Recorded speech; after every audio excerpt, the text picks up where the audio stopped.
저는 학교에서 제 신학교에서 가르칠 때 신약을 가르칩니다. 신약이 이제 제 전공인데요.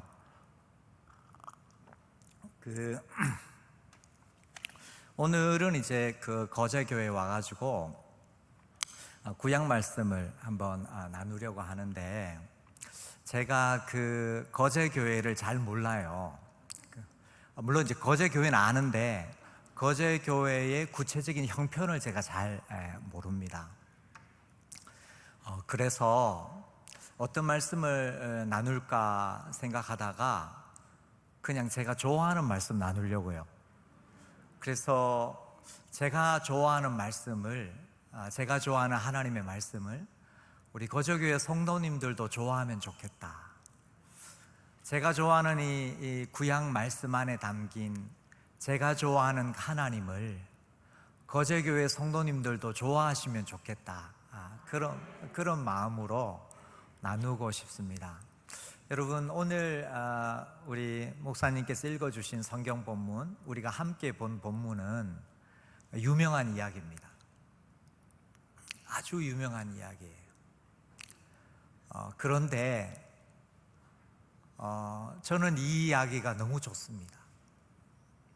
하나님이 이 이야기를 하나님의 말씀 속에 넣어주셔서 너무 감사해요.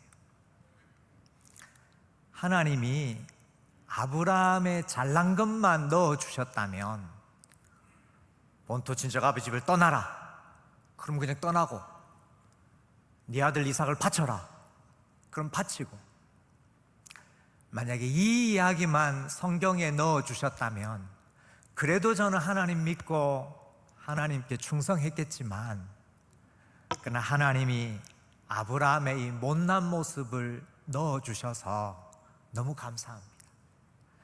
그래, 위대한 믿음의 영웅 아브라함도 이렇게 못났는데 나같이 못난 인생도 소망이 있구나. 그래서 저는 이런 하나님이 너무 좋고요, 이런 못난 아브라함을 사용하시는 그 하나님이 너무 좋아서 오늘 여러분과 함께 나누고 싶습니다. 자기 아내를 누이라고 속이고 남의 남자에게 보낼 뻔한 이야기입니다. 우리도 이런 짓은 안 해요. 그런데 하나님께서 너의 믿음의 조상, 믿음의 영웅 아브라함도 그랬다. 그렇게 못났었다. 그렇지만 내가 그 못난 인간 포기하지 않고 위대한 믿음의 영웅으로 만들었다.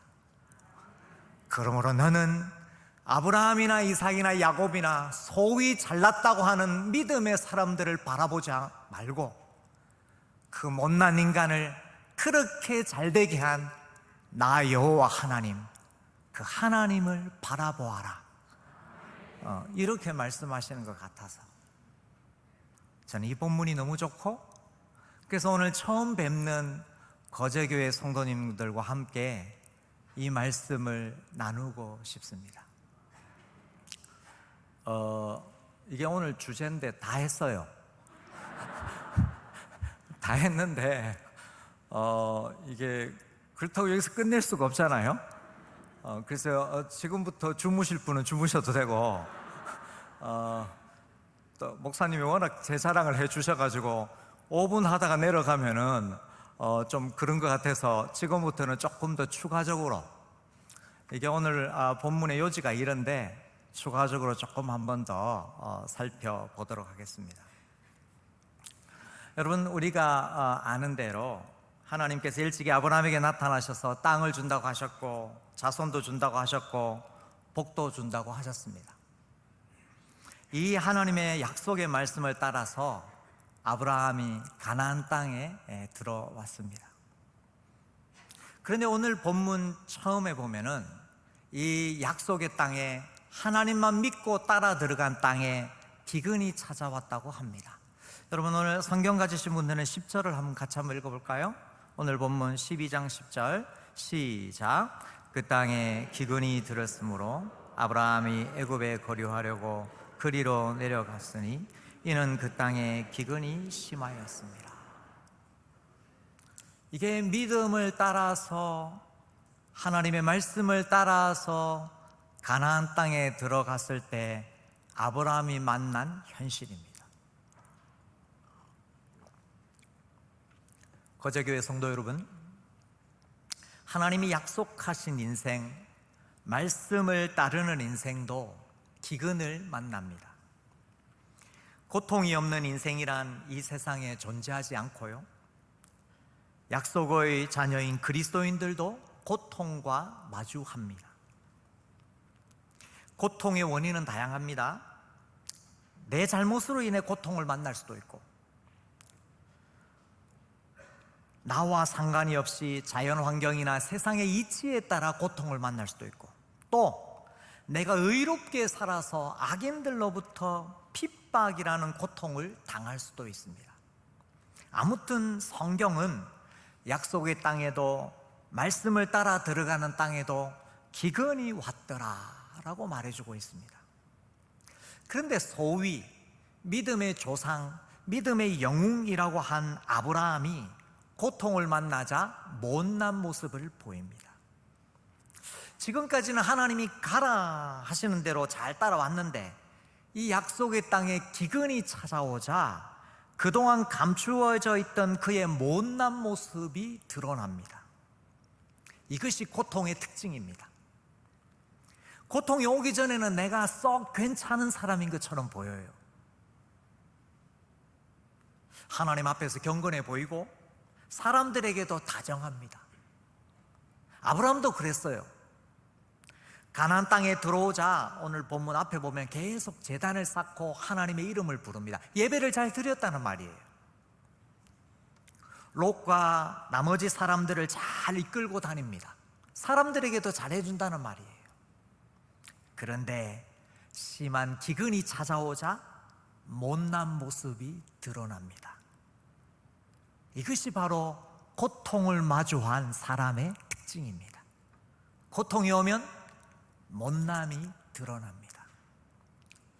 오늘 본문에 기근을 만난 아브라함이 애굽에 내려가는데요, 이때 아브라함이 애굽에 내려간 행위가 잘한 건지 못한 건지에 따라서, 목사님들에 따라 또 학자들에 따라서도 좀 논란이 있어요. 아니, 먹어야 살지, 이게 잠시 피했다가 이 양식을 얻어가지고 다시 돌아오는 이것은 오히려 더 가족을 살리는 지혜로운 행동이다 라고 말하는 사람도 있어요. 오늘 본문에 보면은 이 12장 10절에 보면 애굽에 아브라함이 거류하려고 내려갔다 이렇게 됩니다. 이 거류라는 말은 잠시 체류한다는 말이에요. 그래서 아브라함이 약속의 땅을 영 떠난 것은 아닌 것 같습니다. 그래서 이것을 지혜롭다라고 칭찬하는 사람도 있어요. 그래도 그렇지, 어떻게 약속의 땅을 벗어날 수가 있는가? 이것을 아브라함의 불신앙으로 보는 사람도 있습니다. 그런데 오늘 본문에 보면은 한 가지 유감스러운 게 있습니다. 뭐냐면 아브라함이 애굽을 떠나면서 아브라함이 가나안을 떠나서 애굽으로 들어가면서 하나님을 찾았다라는 말이 없어요. 하나님의 인도를 받아서 믿음으로 애굽으로 내려갔다는 표시가 없습니다. 이것은 창세기 나중에 뒤편에 있는 야곱과 대조돼요. 창세기 46장에 보면 우리가 아는 대로 이제 야곱도 애굽으로 내려가잖아요. 요셉이 이제 먼저 내려가가지고 애굽에 내려가서 딱 기반을 쌓은 다음에 그 자기 형제와 아버지 야곱을 초청하잖아요. 그런데 여러분 창세기 46장에 보면요, 야곱이 애굽으로 내려가는 걸 두려워해요. 약속의 땅을, 하나님이 주신 땅을 떠나는 것을 두려워합니다. 이때 하나님이 야곱에게 나타나셔서 야곱아, 괜찮다, 두려워하지 말아라, 이거는 내가 하는 일이다, 이렇게 하나님의 말씀을 듣고 하나님의 인도를 받고서 애굽으로 내려갑니다. 그런데 아브라함에게는 이러한 표시가 없어요.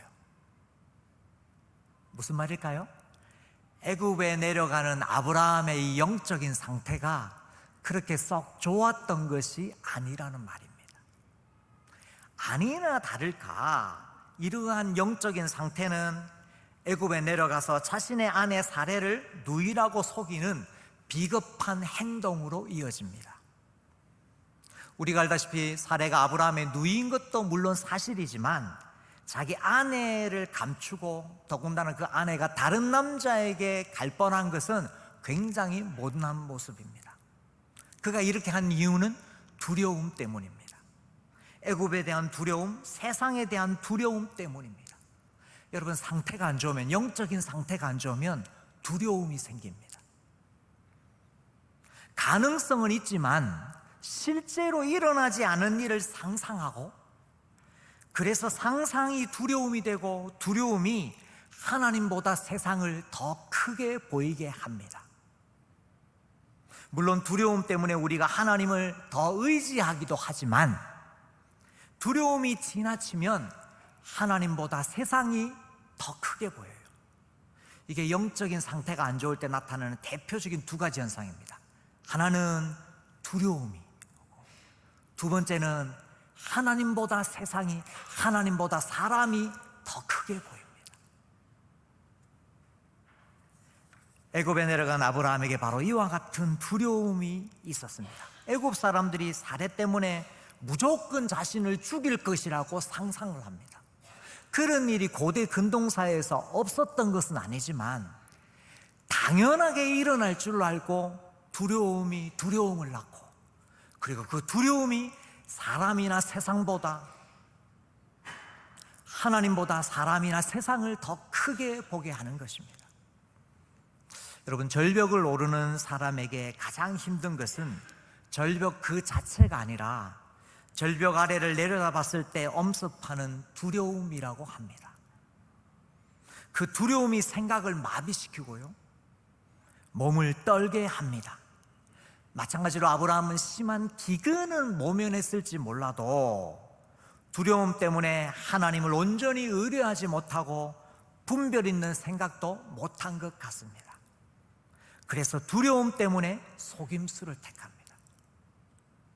하나님보다 세상을, 사람을 더 크게 본 것입니다. 성도 여러분, 여러분들의 영적 상태는 어떠하십니까? 오늘 아브라함의 영적 상태가 안 좋아졌을 때 한편으로는 두려움이 찾아오고 한편으로는 하나님보다 사람이나 세상이 더 크게 보인다고 했습니다. 여러분의 영적인 상태는 어떠십니까? 여러분, 이제 우리가 코로나 이제 막바지, 우리가 이제 예배나 이제 집회 시간에는 이제 마스크를 착용하신 분들도 많고, 그래서 우리가 여전히 또 조심하지만 이제 코로나가 이제 막바지에 이르렀습니다. 여러분, 이제 아직도 혹시, 대단히 죄송합니다만, 아직도 코로나 안 걸려 보신 분이 계신가요? 몇 분 계시네요. 천연 기념물이십니다. 대단하십니다. 어떻게 피해갔는지 모르겠는데 혹시 소리 소문 없이 그냥 지나갔을 수도 있습니다. 증상이 무증상으로 해가지고. 우리 목사님 코로나 살짝 지나갔습니다. 예, 살짝 지나가신 분 참 감사한데, 여러분, 우리가 우리가 감염되었을 때 코로나 걸렸는지 진단하는 거 있지 않습니까? 그죠? 자가 진단 하는 것도 있고, 또 이래 의료 센터에 가서 하는 PCR 검사도 있고, 우리가 이제 다 받아보지 않습니까? 우리가 우리의 영적 상태를 진단하는 것도 있는 것 같아요. 내가 영적인 상태가 어떤가. 저는 이제 제가 영적인 상태가 좀 건강한지, 좀 상태가 좀 안 좋은지, 제가 이제 어떻게 스스로를 진단하냐면, 저는 제 아내에게 하는 말을 보면은 제 상태가 진단이 됩니다. 제가 좀 상태가 안 좋으면 자꾸 그 아내에게 말할 때 퉁명스러워집니다. 그래서 제 아내가 부를 때 여보 그러면 상태가 좋으면 네 하고 달려가는데, 상태가 안 좋을 때 여보 하고 부르면 와, 이렇게 됩니다. 근데 이제 요거 제가 이제 스스로 자가 진단을 하는 제 영적 상태 진단이고요. 제 아내가 진단하는 그 PCR이 있습니다.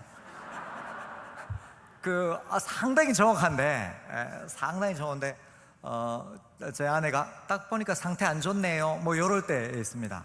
근데 제 아내가 저의 영적 상태를 진단하는 거는 주로 어떨 때 하냐면, 제 아내가 하는 말이, 제가 운전하는 거 보면은 상태가 어떤지를 안 돼요. 저는 잘 못 느끼는데, 제가 영적인 상태가 안 좋으면 그렇게 끼어들길 허락해 주질 않는데요. 그렇게.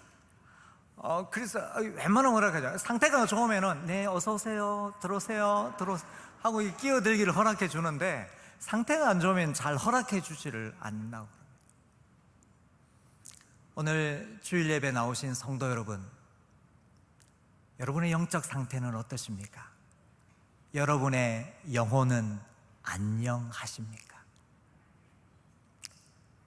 우리의 영혼이 건강하지 않으면 필요 이상의 두려움이 찾아옵니다.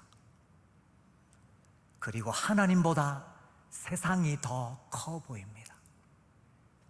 혹시 우리 중에 예배 자리에 앉아 있지만은 사람이 커 보여서, 세상이 커 보여서 하나님을 주목하지 못하는 성도님들은 아니 계십니까? 오늘 이 시간에 이 예배를 통해서 우리의 시선을 다시 그분께로 돌리면 좋겠습니다. 그래서 우리의 영혼이, 우리 영적 상태가 회복되어서 든든한 믿음의 사람으로 살아가는 복된 성도들이 되시기 바랍니다.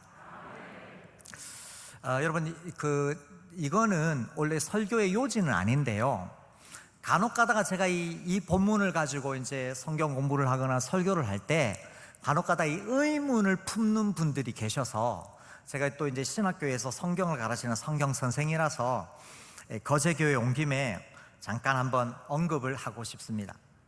뭐냐면은, 애굽에 내려갈 때 아브라함의 나이가 75세거든요. 사레의 나이가 10살 차이니까 65세예요. 그런데 아브라함이 사레의 아리따움을 걱정합니다. 그래서 지금 2000년 동안 이게 지금 해결이 안 됐어요. 도대체 이 비결이 뭔가? 이 비결은 수많은 성형외과와 수많은 의료진들이 연구를 하도 도무지 찾을 길이 없고, 성경학자들도 고민을 하고 있습니다. 아니, 아브라함만 그렇게 생각했으면 눈에 콩깍지가 씌었거나 이렇게 했겠지만, 바로와 애굽 고관들도 사레의 아리따움에 매료됩니다. 도대체 이게 왜 그런가? 그래서 이제 여러 가지 이제 성경학자들이 여기에 대한 해설을 하는데 시원치가 않아요. 그래서 아직도 확실하게 만장일치를 합의를 이루지를 못했습니다. 이제 그 중에 이제 나온 몇 가지 해결책이 뭐냐면, 이제 예를 들면 이런 겁니다. 아브라함이 175세에 죽거든요. 그리고 사라는 127세에 죽어요. 그래서 오늘날의 그 평균 수명과 이래 하면은, 지금 65세인 사례는 오늘날의 나이로 하면은 30대 후반이나 40대 초중반 정도 된대요. 그러니까 이제 65세는 아니고 30대 후반, 40대 초중반이라고 이제 하는데, 그래도 시원치가 않아요. 그래도 시원치가 않습니다. 또 하나의 주장은 뭐냐면은, 오늘날에 비해서 당시에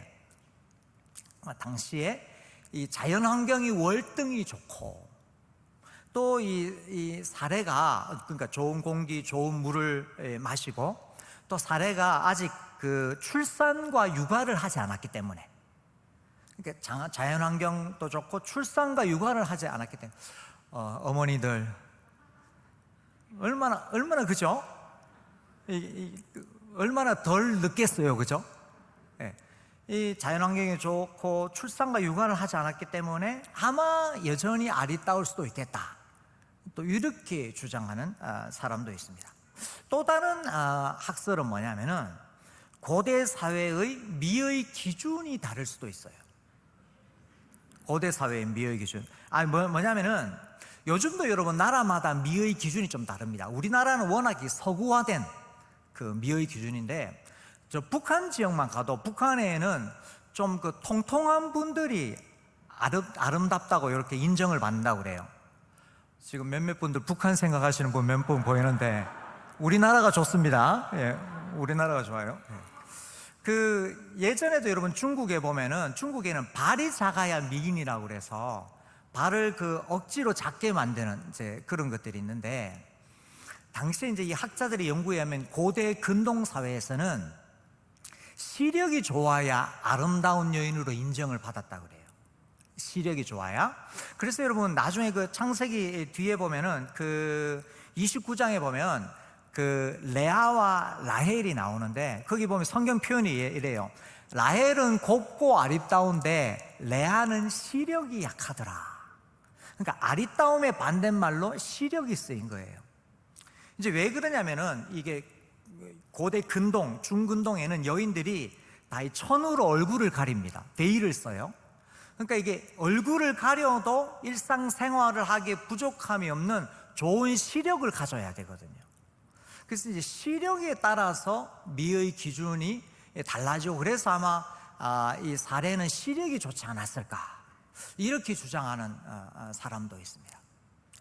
아무튼 합의가 안 돼요. 지금 합의가 안 돼가지고 이런 식으로 남아 있습니다. 아무튼 사례는 당시 기준에서 외모와 자태가 유달리 아리따웠던 것 같아요. 바로는 아브라함을 후대하고 양과 소와 노비와 암수 나귀와 낙타를 주었습니다. 이 결혼 지참금입니다. 그리고 바로의 궁으로 사례를 데려왔다 그래요. 아마 혼례 예식을 치른 것 같습니다. 못난 아브라함 때문에, 아브라함이 못났는데 주위 사람들이 고통을 당해요. 사례는 본문에서 한마디도 하지 않습니다. 이보다 더 비참한 여인이 어디 있습니까? 남편에게 버림받고 이방 남자에게 다시 시집을 가야 하는 상황입니다. 고통받기로는 바로와 그의 가족도 마찬가지입니다. 잠시 후 말씀드리겠습니다만, 아브라함의 말만 믿고 사례를 데려왔다가 큰 코 다칩니다. 이와 같이 못난 아브라함 때문에 아브라함도 사례도 그리고 다른 사람들도 고통을 당합니다. 이게 여러분 영적인 상태가 안 좋을 때 나타나는 세 번째 현상입니다.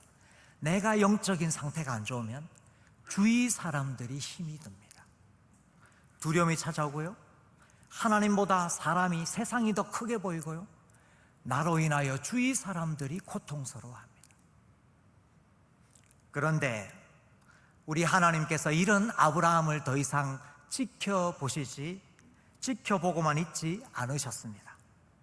언약의 자손, 약속의 자손, 믿음의 자손의 고통을 내버려 두지 않으셨습니다. 우리가 아는 대로 아브라함의 인생에 개입하셨습니다. 바로와 그 집에 재앙을 내리셨죠. 이때 이 재앙은 피부 질환을 일으키는 전염병을 말합니다. 바로에게 재앙을 내려 아브라함과 사례를 지키셨습니다. 사례의 몸에 다른 남자가 손대는 것을 막으셨습니다. 언약의 가정을 보호해 주셨습니다. 12장 3절의 성취입니다. 하나님께서 아브라함에게 너를 축복하는 자에게 내가 복을 내리고 너를 저주하는 자에게는 내가 저주하리라 약속하셨는데, 그 약속을 성취하셨습니다. 또한 사례의 몸을 통해 약속의 자녀를 주시기로 작정하셨기 때문에 사례를 바로로부터 지켜주셨습니다. 아브라함의 잘못에도 불구하고 하나님은 자신이 약속하신 그 언약 때문에 그의 자녀를 지키신 것입니다. 아브라함은 애굽에서 가장 수치스럽고 못난 상황에서 바로 언약의 하나님, 신실하신 하나님, 약속하시고 지키시는 하나님을 만났습니다. 아브라함이 은혜를 만난 것입니다. 하나님의 은혜를 경험하였습니다. 아브라함이 잘못하였는데 하나님께서 그 언약 때문에 아브라함을 지켜주셨습니다. 오늘 이야기는 아브라함이 가축과 은과 금이 풍부하여 애굽을 나와 가나안 땅으로 들어오는 것으로 끝이 납니다. 여러분, 오늘 본문 다시 한번 보실까요? 13장 1절 2절 한번 보겠습니다. 오늘 본문 13장 1절 2절 다 같이 시작. 아브라함은 애굽에서 그와 그의 아내와 소유와 먹과 함께 네겝으로 올라가니 아브라함에게 가축과 은과 금이 풍부하였더라. 아멘.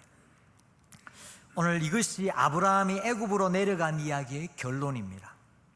아브라함이 어처구니 없는 잘못을 저지른 이야기의 결론입니다. 아브라함이 비참하게 아내를 빼앗긴 이야기의 결론입니다. 힘과 권력에 의해 다른 남자와 다시 결혼할 뻔한 못난 남편 때문에 고통한 살해 이야기의 결론입니다. 하나님께서 기근을, 오늘 12장 10절은 기근으로 시작했는데 13장 2절은 풍부로 마칩니다. 하나님께서 기근을 풍부로 바꾸어 주셨습니다. 못난 아브라함 이야기의 결론은 기근에서 풍부로 바꾸온 이야기고, 못난 남편 때문에 고생한 살해 이야기의 결론은 기근에서 풍부로 바뀐 것입니다. 하나님께서 은혜로 그분의 성실로 자신의 약속의 자녀, 믿음의 자녀를 지키셨습니다. 기근에서 시작해서 풍부로 끝납니다. 계시의 발전 과정에서 구약은 하나님의 복 주심을 주로 가시적인 부유함으로 나타냅니다. 땅을 주시는 것도, 자손을 주시는 것도, 가축을 주시는 것도 일종의 하나님의 복의 모습입니다. 그래서 이 신약적인 개념으로는 아브라함이 풍성한 하나님의 은혜를 받았다는 말입니다. 풍성한 은혜를 받았습니다. 성도 여러분, 창세기는 끊임없이 믿음의 조상으로 추앙받는 아브라함의 못난 모습을 부각시킵니다. 이 오늘 본문이 12장인데요 20장에 가면은 아브라함이 또 자신의 아내를 누이라고 속입니다. 그랄 왕 아비멜렉에게 또 자기 아내 사례를 누이라고 속입니다. 그리고 26장에 가면은 이번에는 이삭이, 아브라함의 아들 이삭이 자신의 아내 리브가를 누이라고 속입니다. 무슨 남자들이 이런지 모르겠어요. 이 아브라함의 가문은 못난이들의 집합소입니다. 창세기를 보면은 이 못난이들의 전성시대인데요 잘난 사람이 없어요. 그나마 잘났다고 하는 아브라함이 이 모양입니다. 그런데 성도 여러분, 어두울수록 별이 빛나듯 이런 못난이들 속에 하나님이 빛나십니다. 이런 못난이들 속에 하나님의 은혜가 빛납니다. 하나님의 잘나심, 하나님의 뛰어나심이 빛납니다. 그래서 우리로 하여금 사람 보지 말고 하나님을 보아라. 사람의 뛰어남이 아니라 하나님의 뛰어남에 달려있다 라고 우리로 하여금 끊임없이 우리의 눈을 하나님께 고정시킵니다. 하나님을 주목하고 의지하게 합니다. 성도 여러분, 우리의 일생도 언약의 신실하신 하나님이 이와 같이 이끌어 가실 것입니다. 예수 그리스도 안에서 새 언약의 백성으로 우리를 부르신 하나님, 그 하나님은 우리 안에 그리스도의 형상이 이루기까지 우리를 이끌어 주실 것입니다. 그래서 어떤 경우에도 좌절하기나 포기하지 않고 그분의 신실하심을 믿고 따르라고 합니다. 약속의 땅에 기근이 오듯이 언약의 백성에게도 고통이 찾아옵니다. 나의 잘못 때문일 때도 있고 주위의 환경이나 악조건 때문일 때도 있습니다.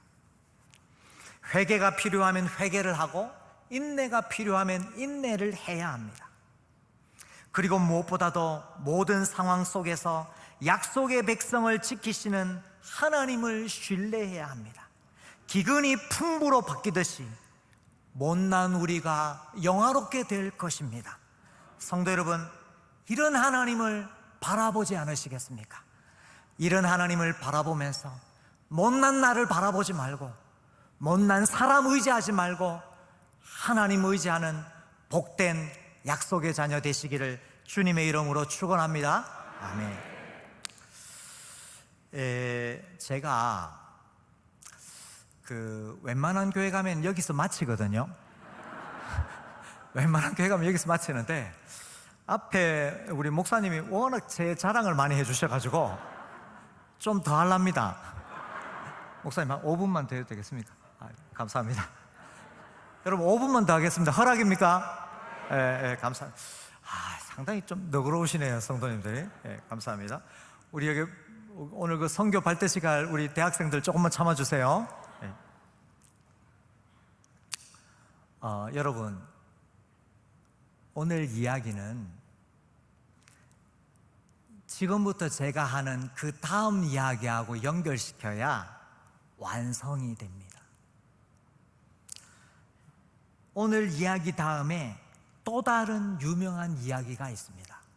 여러분, 성경을 가지신 분은 13장 1절에 보면, 성경 위에 보면 1절 위에 보면 여러분 제목이 뭐라고 되어 있습니까?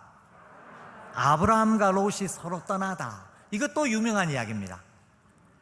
아브라함과 롯이 재산이 너무, 가나안 땅에 왔는데 재산이 너무 많아져가지고 아브라함의 목자와 이삭의 목자가 서로 다투잖아요. 그때 여러분 그 아브라함이 유명한 말을 하잖아요. 우리는 잘 못하는 말, 그죠? 아브라함이 굉장히 멋있는 말을 하잖아요. 그게 뭡니까? 네가 좌하면 내가 우하고 네가 우하면 내가 좌. 굉장히 멋있는 말을 합니다. 아브라함의 넉넉함과 너그러움이 나오는 장면입니다. 근데 여러분, 이거는요 아브라함이 착했다라고 하는 본문이 아닙니다. 아브라함이 성품이 좋네, 착한 마음을 품어라, 그걸 보여주는 본문이 아닙니다. 네가 좌하면 내가 우하고 네가 우하면 내가 좌하리라 하는 이 아브라함의 너그러움과 넉넉함은 바로 이 12장에 나오는 하나님의 은혜를 만났기 때문에 하나님과의 만남으로부터 나온다는 것입니다. 하나님을 만난 사람은 표가 납니다. 은혜를 만난 사람은 표가 나요. 하나님의 은혜를 만나면 사람에게 너그러워져요. 하나님의 은혜를 만나면 사람에게 넉넉해집니다. 아브라함의 이 넉넉함과 너그러움은 바로 자기의 잘못임에도 불구하고 하나님이 나를 지키시는 분이라는 것을 경험했기 때문에 내가 사람들에게 이렇게 해도 하나님이 내 인생의 주인 되셔서 나를 포기하지 않으시고 내 인생을 이끌어 가실 것이라는 분명한 믿음이 있기 때문에 사람에게 넉넉함과 너그러움이 나옵니다. 하나님을 만나면 사람에게 너그러워져요. 이게 오늘 본문이 보여주는 것입니다. 여러분, 오늘 본문 12장 12절 13절에 보면 아브라함이 애굽에서 두려워하는 아브라함이, 영적 상태가 안 좋은 아브라함이 사례와 대화를 나눕니다. 대화를 나누는데 여러분 마침 스크린에 뜨네요. 제가 이제 설교를 마칠 때쯤 하니까 방송실하고 호흡이 척척 맞는데 본문 잘 띄워주셔서 감사합니다. 12장 12절 13절을 여러분 같이 한번 읽어보겠습니다. 시작.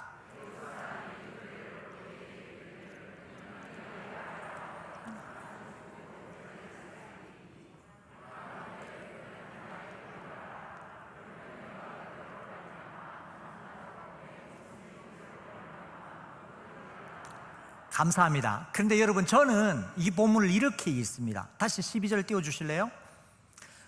여기 보면요, 아브라함이 두려워하는 아브라함, 하나님보다 세상을 더 크게 보는 아브라함, 영적 상태가 안 좋은 아브라함, 계속 주어가 납니다. 어떻게 됩니까? 애굽 사람이 그대를 볼 때 이르기를 이는 그의 아내라 하여 나는 죽이고 그대는 살리리니. 13절 보면 원하건대 그대는 나의 누이라 하라. 그러면 내가 그대로 말미암아 안전하고 내 목숨이 그대로 말미암아 보존되리라 하리라. 영적인 상태가 안 좋으면 나밖에 안 보여요. 내가 살아야 되고, 내가 중요하고, 내 의견이 관찰되어야 되고, 내 생각이, 내 주장이, 내 목숨이 나. 영적인 상태가 안 좋으면 내가 중심이 됩니다. 그런데 여러분, 우리가 알다시피 아브라함이 하나님의 은혜를 만나면은 주어가 바뀌어요. 이제는 너가 먼저예요. 그래서 13장 9절에 보면은 네가 좌하면 내가 우하고 네가 우하면 내가 좌하리라. 하나님을 만나면 그 하나님이 나한테 있기 때문에 주가 내가 아니라도 너라도 상관이 없어요. 왜? 내 인생의 참 주어는 하나님이시기 때문에, 하나님이 하기 때문에. 여러분, 이게요, 창세기 12장 13장이 굉장히 재밌습니다. 하나님은 끊임없이 아브라함에게 자꾸 나 여호와가 너의 주어라고 말씀을 하세요. 그게 여러분, 오늘 본문은 아니지만 12장 2절 3절 보면 하나님이 아브라함에게 이 본토 친척 아버지 집을 떠나라 할 때 그때 하나님이 약속하신 게 있습니다. 12장 2절 3절 다 같이 시작. 내가 너로 큰 민족을 이루고 내게 복을 주어 내 이름을 창대하게 하리니 너는 복이 될지라. 너를 축복하는 자에게는 내가 복을 내리고 너를 저주하는 자에게는 내가 저주하리니 땅의 모든 족속이 너로 말미암아 복을 얻을 것이라. 아멘. 여러분, 우리 한글 성경만 봐도 하나님이 내가 이래 나오잖아요. 그런데 원래 히브리어 원문에는 훨씬 더 내가 많이 나옵니다. 제가 여러분 성경 원문을 살려가지고 다시 한번 읽어보겠습니다. 이렇습니다. 내가 너로 큰 민족을 이루고 내가 내게 복을 주어 내가 내 이름을 창대하게 하리니 너는 복이 될지라. 너를 축복하는 자에게 내가 복을 내리고 너를 저주하는 자에게는 내가 저주하리라. 계속 아브라함에게 내가 하겠다, 너희 하나님 나 여호와가 네 인생에게 이렇게 하겠다. 하나님이 자꾸 하나님 이야기를 합니다. 그런데 아브라함이 성적인 상태가 안 좋아지니까 하나님을 바라보지 못하고 내가 중요하고 내 목숨이 중요하고 내가 살아야 되고 내 의견이 주장하고 내 주장이 관철되어야 되고 나. 그래서 하나님 뭡니까? 못난 아브라함을 다시 살려줘서 아브라함이 하나님을, 자기를 향한 눈을 다시 하나님께로 향하게 하는 거예요. 눈이 하나님께로 향하면 사람들에 대해서 너그러워집니다. 그래서 아브라함이 네가 자면 내가 우했다는 말은 아브라함이 그만큼 하나님을 신뢰했다는 말이에요. 하나님을 주목하는 사람은 사람에게 너그러워집니다. 혹시 내가 다른 사람에게 너그럽지 못하다면 나는 왜 이러지? 왜 나는 사람들에게 너그럽지 못할까? 그렇게 하면 안 돼요. 그렇게 하면 풀리지 않아요. 사람들에게 너그럽지 못하면 어디를 봐야 돼요? 하나님을 봐야 돼요. 내 인생에 하나님이 나의 백이다. 나 좀 이래도 하나님 내 인생 인도하시고 이끌어 주실 것이다. 여기에서 넉넉함과 너그러움이 나옵니다. 우리 지금 저기 단기 선교 하는 이게 갈 청년들도 여기 있죠. 대학부 저기 앉아 있네요. 우리 단기 선교 가는 우리 대학생들 참 귀해요. 여러분, 거제교회 대학생들은 안 그러겠지만 단기 선교 가면 많이 싸웁니다. 많이 싸워요. 여행을 같이 하면 내 생각, 내 계획, 내 주장 때문에 서로 싸워요. 그럴 때마다 형제자매 여러분, 청년 여러분, 사이좋게 지내려고 하지 말고 하나님을 자꾸 떠올려야 됩니다. 내 생각대로 안 돼도 하나님을 하신다. 내 주장대로 혹시 이루어지지 않을지라도 하나님이 우리 팀을 이끌 것이다. 이런 생각 속에서 타자를 받아들일 수 있습니다.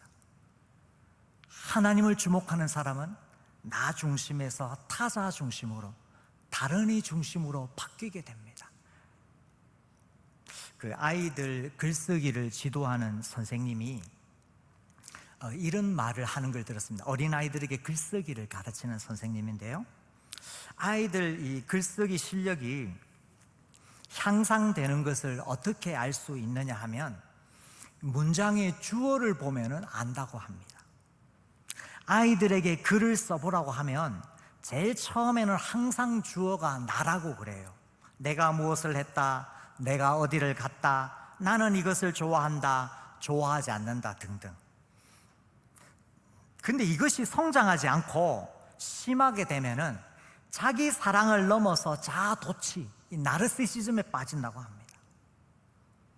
그러나 글쓰기가 정상적으로 발전하면 주어가 나에서 너로 바뀐다고 그래요. 다른 사람의 눈으로, 다른 사람의 마음으로 세상을 보는 것입니다. 엄마는 이렇게 말했는데 엄마는 이것이 좋은 것 같다. 아빠가 이렇게 말했는데 아빠는 이것이 싫은가 보다.